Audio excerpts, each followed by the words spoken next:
নমস্কার, কৃষ্ণকথাতে আপনাদের সবাইকে স্বাগত।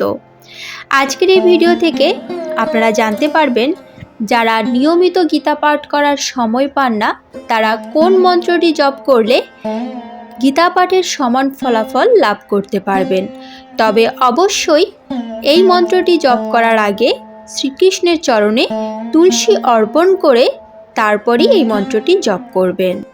চলুন তাহলে শুরু করা যাক আজকের এই ভিডিও। মন্ত্রটি পাঠ করার আগে আমি আপনাদের তুলসী দেবীর মাহাত্ম্য সম্পর্কে একটু আলোচনা করতে চাই। তুলসী দেবী কে? গোলক বৃন্দাবন থেকে কেনই বা মর্তে জন্মগ্রহণ করেছিলেন তিনি? আর কিভাবে বা তিনি বৃক্ষে পরিণত হলেন? কেনই বা হলেন অসুর ঘরণী? আর কেনই বা তুলসী ছাড়া কৃষ্ণ পূজা হয় না? এসব কিছুই জানতে পারবেন আজকের এই ভিডিওতে। চলুন তাহলে শুরু করা যাক আজকের এই ভিডিও। আমাদের সনাতন হিন্দু ধর্মে তুলসী দেবী চিরপূজনীয়া। প্রত্যেক হিন্দু ঘরেই তিনি তুলসী গাছ হয়ে অবস্থান করছেন। বাড়ির মেয়ে বৌমারা সকাল সন্ধ্যা তুলসী মঞ্চে ধূপ প্রদীপ দেখায়। দেবী তুলসী সকলকে কৃষ্ণ ভক্তি দান করেন। তিনি কৃষ্ণের প্রেয়সী ও পরম বৈষ্ণবী।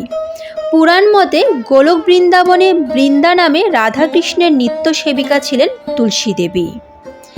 যে পবিত্র স্বরূপা তুলসী দেবীর স্পর্শে অন্যের সকল দোষ কেটে গিয়ে তা প্রসাদ হয়ে যায়, যে তুলসীপত্র ছাড়া শালগ্রাম শিলার পূজা হয় না, চিরপূজ্যা সেই দেবীর জীবন ছিল অভিশপ্ত। হ্যাঁ, গোলক বৃন্দাবনে দেবী তুলসীকে কৃষ্ণের সাথে ক্রীড়ারত অবস্থায় দেখে রাধারানী অত্যন্ত ক্রুদ্ধ হয়ে যান এবং তিনি দেবী তুলসীকে মর্তে মানবী রূপে জন্মগ্রহণ করার অভিশাপ দেন।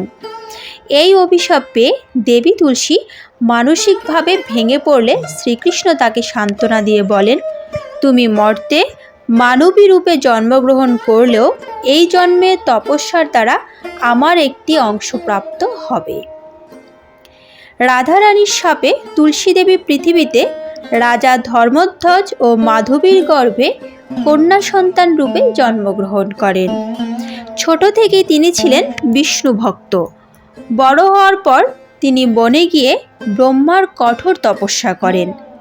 তুলসী দেবীর তপস্যায় সন্তুষ্ট হয়ে ব্রহ্মা তার কাছে এলে দেবী তুলসী নারায়ণকে স্বামী রূপে লাভ করার বর চান। ব্রহ্মা দেবী তুলসীকে এই বরদান করেন যে তুমি এখন কৃষ্ণেরই একটি অংশ সুদামের স্ত্রী হবে ও পরবর্তীতে তুমি স্বয়ং কৃষ্ণকে লাভ করবে।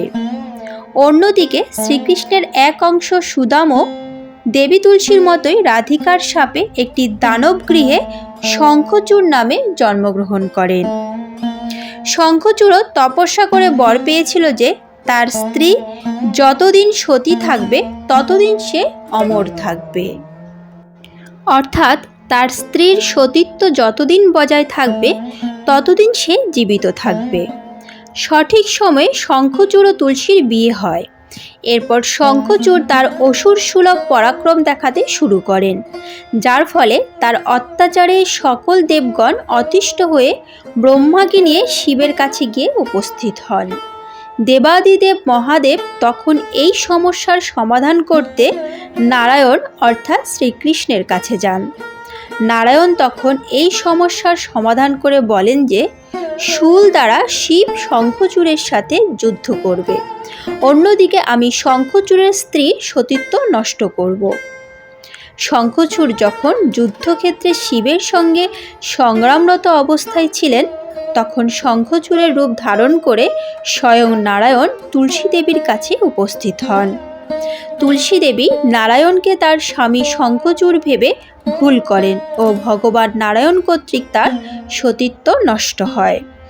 অন্যদিকে স্ত্রী তুলসীর সতীত্ব নষ্ট হওয়ায় শিবের হাতে শঙ্খচূড় নিহত হন। স্বামীর মৃত্যুর খবর পেয়ে তুলসী দেবী বুঝতে পারেন যে ভগবান নারায়ণ তার সঙ্গে ছলনা করেছেন। ক্রোধে উন্মত্ত হয়ে তুলসী দেবী ভগবানকে অভিশাপ দেন। নারায়ণ পাষাণে পরিণত হবেন ও দেবী তুলসী তৎক্ষণাৎ নিজের দেহ ত্যাগ করার সিদ্ধান্ত নেন। ভগবান নারায়ণ তুলসী দেবীর এই শাপ হাসি মুখে গ্রহণ করেন ও তুলসীরই শাপেই নারায়ণ শালগ্রাম শিলায় পরিণত হন। অভিশাপ দেওয়ার পর মুহূর্তেই দেবী তুলসী নিজের ভুল বুঝতে পারেন যে তিনি ভগবানকে অভিশাপ দিয়েছেন। নারায়ণ তখন দেবী তুলসীকে বরদান করেন যে সতী সাধ্বী রূপে তিনি মর্তলোকে পূজিতা হবেন ও নারায়ণ শিলার পুজো তুলসীপত্র ভিন্ন হবে না। নারায়ণের বরেই দেবী তুলসীর শরীর গণ্ডকী নদীতে পরিণত হয় ও তুলসী দেবীর কেশ থেকে পবিত্র বৃক্ষ তুলসীর সৃষ্টি হয়। নারায়ণ বলেন, হে সতী সাধ্বী তুলসী, স্বর্গ মর্ত পাতাল বৈকুণ্ঠ আমার কাছে তুলসী বৃক্ষ সমস্ত ফুলের থেকে শ্রেষ্ঠ হবে। তুলসী তরুমূলে সমস্ত তীর্থের অধিষ্ঠান হবে। যে ব্যক্তি তুলসী কাঠের মালা ধারণ করবেন পদে পদে তিনি অশ্বমেধ যজ্ঞের ফল প্রাপ্ত হবেন। ঠাকুর দেবতার পুজো থেকে শুরু করে সমস্ত সনাতন ধর্মীয় কাজে শঙ্খের উপস্থিতি লক্ষ্য করা যায় ও তুলসী দেবী প্রতি ঘরের আঙিনায় বৃক্ষরূপে থেকে পুজো পেয়ে থাকেন। অন্যদিকে শিব শূল দ্বারা শঙ্খচূড়ের অস্থি লবণ সমুদ্রে নিক্ষেপ করেছিলেন। শঙ্খচূড়ের সেই অস্থি থেকেই শঙ্খের সৃষ্টি হয়। এই তুলসী বৃক্ষরূপেই শালগ্রাম শিলার সাথে অর্থাৎ ভগবান নারায়ণের সাথে দেবী তুলসীর বিবাহ হয়েছিল। এভাবেই দেবী তুলসী তার তপস্যার প্রভাবে ভগবানকে লাভ তো করেছিলেনই, কিন্তু ভগবানকে লাভ করবার সেই পথে তাকে অভিশপ্ত হতে হয়েছিল কলঙ্কিত। হয়তো তাই বলা হয়, কষ্ট না করলে কখনো কেষ্ট মেলে না। আর সেই কষ্টের সাক্ষাৎ উদাহরণ হলেন দেবী তুলসী। এবার চলুন জেনে নেওয়া যাক তুলসী প্রণাম মন্ত্র, প্রদক্ষিণ মন্ত্র ও তুলসী স্নান মন্ত্র। প্রথমে তুলসী প্রণাম মন্ত্র। ওম বৃন্দাই তুলসী দেব্যই প্রিয়াই কেশবস্য চ কৃষ্ণ ভক্তিপ্রদে দেবী সত্যবত্যই নমো নমঃ।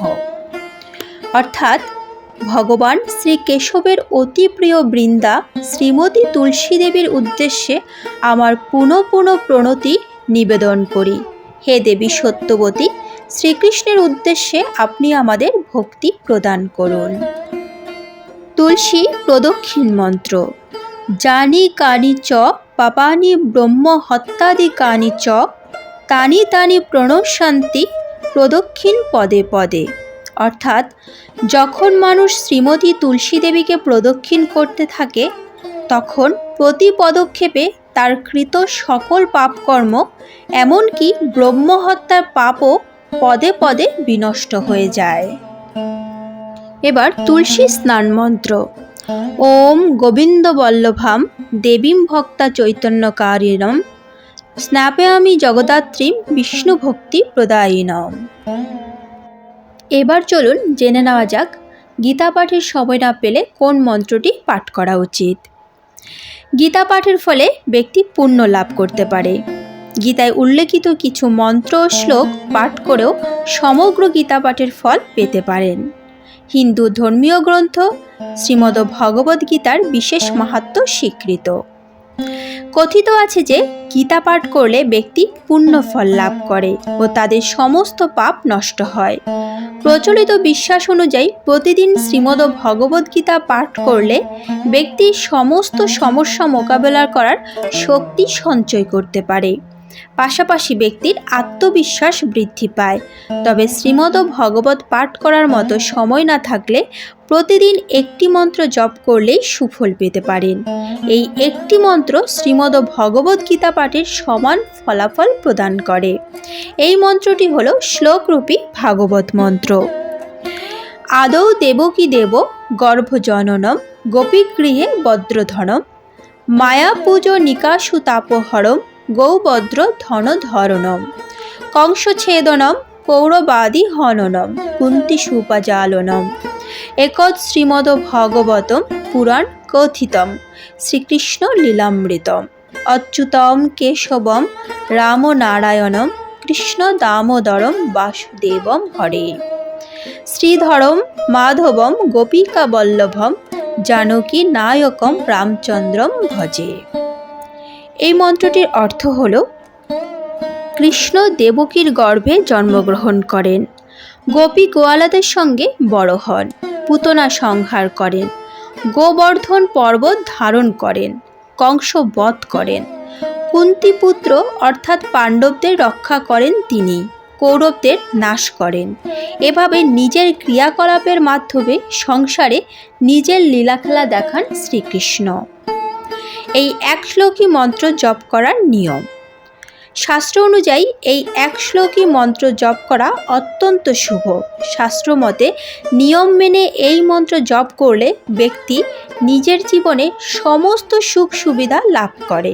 শুধু তাই নয়, পাপ থেকে মুক্তি পেতে পারেন তিনি। পাপ ক্ষয়ের জন্য নিয়মিত এই মন্ত্র জপ করা উচিত। এই মন্ত্র জপ করার জন্য সকালে উঠে স্নান সেরে শ্রীকৃষ্ণের পুজো করুন। তারপর তুলসী অর্পণ করে শ্রীকৃষ্ণের চরণে এই মন্ত্র জপ করুন। তুলসী মালা দিয়ে এই মন্ত্র জপ করা বিশেষ ফলদায়ী। প্রতিদিন 5 মালা জপ করলে বিষ্ণুর আশীর্বাদ লাভ করবেন। আজকের মতো ভিডিওটি এখানেই শেষ করলাম। আশা করি আপনাদের ভালো লেগেছে। যদি ভালো লেগে থাকে তাহলে অবশ্যই একটি লাইক করবেন। যদি রাধা মাধবের পরম ভক্ত হন তাহলে কমেন্টে রাধা মাধবের জয়গান করতে ভুলবেন না যেন। তাহলে আজ এ পর্যন্তই, দেখা হচ্ছে পরবর্তী ভিডিওতে। এ ধরনের বিভিন্ন ধর্মীয় ভিডিও পেতে এবং নিয়মিত গীতাপাঠ শুনতে চ্যানেলটিকে সাবস্ক্রাইব করতে ভুলবেন না যেন। তাহলে দেখা হচ্ছে পরবর্তী ভিডিওতে। ভালো থাকবেন, সুস্থ থাকবেন। জয় শ্রীকৃষ্ণ। রাধে রাধে।